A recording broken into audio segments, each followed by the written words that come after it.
بسم اللہ الرحمن الرحیم۔ الصلاۃ والسلام علیک یا رسول اللہ وعلی آلک و صحابک یا حبیب اللہ۔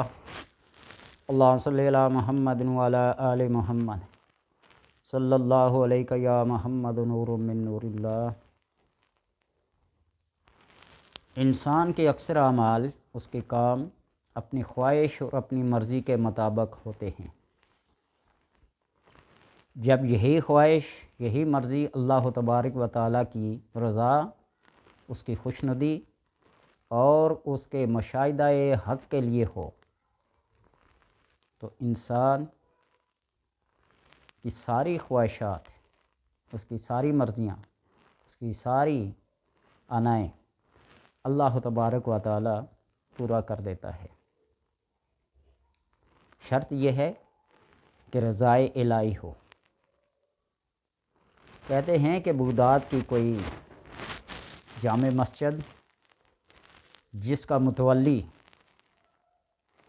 بادشاہ جیسی شان و شوکت رکھتا اور بادشاہ وقت بھی اس کا مکروت ہوتا، ایک آدمی جس کے دل میں یہ خواہش پیدا ہوئی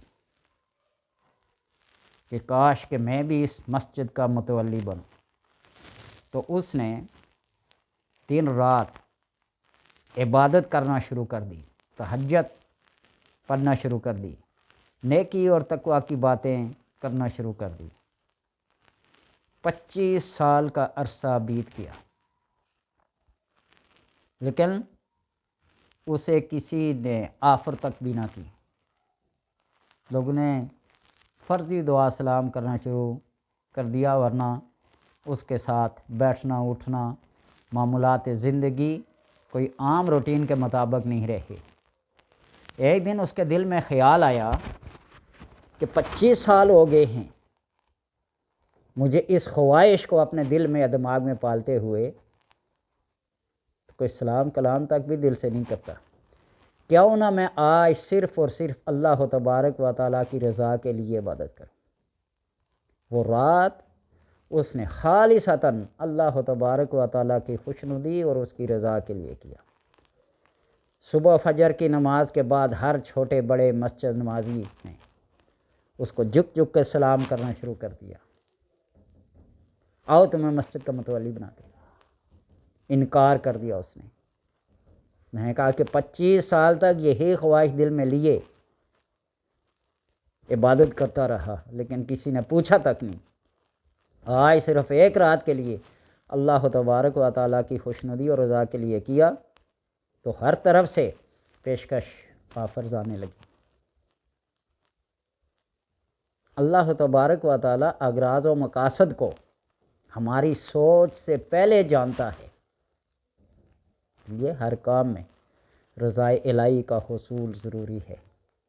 ہمارے وظائف و عملیات میں بھی یہی ہے، صرف اپنی حاجات کو پورا کرنے کے لیے نہیں۔ ایک دن کوئی ایسا وظیفہ کر کے دیکھیے جو اللہ تبارک و تعالیٰ کے مشاہدہ حق کی جھلکی دکھا دے، وہ اپنا مشاہدہ، اپنا جمال، اپنا نور، اپنا تجلی دکھا دے۔ جب ایسا ہوتا ہے تو دنیا کی ہر چیز سے انسان بے نیاز ہو جاتا ہے۔ حضرت ابو ہریرہ رضی اللہ تعالی عنہ سے روایت ہے کہ رسول اللہ صلی اللہ علیہ وسلم نے بنی اسرائیل کے ایک لڑکے کا واقعہ بیان فرمایا جو اپنی ماں کے ہمراہ ایک پہاڑ پر رہتا تھا۔ ایک روز اس نے اپنی ماں سے پوچھا کہ آسمان کس نے پیدا کیا؟ ماں نے کہا اللہ۔ زمین کس نے پیدا کی؟ اللہ نے۔ پہاڑ کس نے پیدا کیے؟ اللہ نے۔ اور پھر اس نے پوچھا کہ بادلوں کو کس نے پیدا کیا؟ کہا اللہ نے۔ یہ سن کر لڑکے نے حیرانگی کا مظاہرہ کیا، بڑا حیران ہوا، بڑا متعجب ہوا، اور بے ساختہ کہنے لگا اللہ اتنی بلند و بالا شان والا ہے؟ یہ کہتے ہوئے وہ ہوا سے باختہ ہو گیا اور پہاڑ کے دامن سے سلام لگ اپنی جان آفرین کے سپرد کر دی۔ جب اتنے سارے مشاہدے کیے افلا ینظرون الی الابل کیف خلقت والی السماء کیف رفعت والی الجبال کیف نصبت والی الارض کیف سطحت۔ کیا وہ دیکھتے نہیں کہ اللہ نے ان کو کیسے پیدا کیا، آسمان کو اتنا بلند و بالا کیا، پہاڑوں کو نصب کیا، زمین کو بچھایا؟ یہ سب مشاہدہ حق ہے۔ تو اس لیے انسان اللہ تبارک و تعالیٰ کے مشاہدہ حق کے لیے لا تدرک الابصار وہو یدرک الابصار، ہم تو اس کا ادراک نہیں کر سکتے لیکن وہ تو ادراک میں کیے ہوئے ہے۔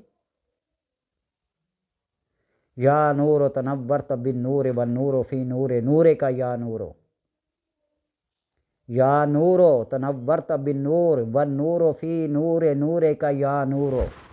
سحری کے وقت، تہجد کے وقت اس اسم کی گہرائی روح اور دل کی گہرائی میں اتر کر ورد کریں، وظیفہ کریں، اللہ تبارک و تعالیٰ ظاہر و باطن کو روشن کر دیتا ہے اور مشاہدہ حق سے روشناس کراتا ہے۔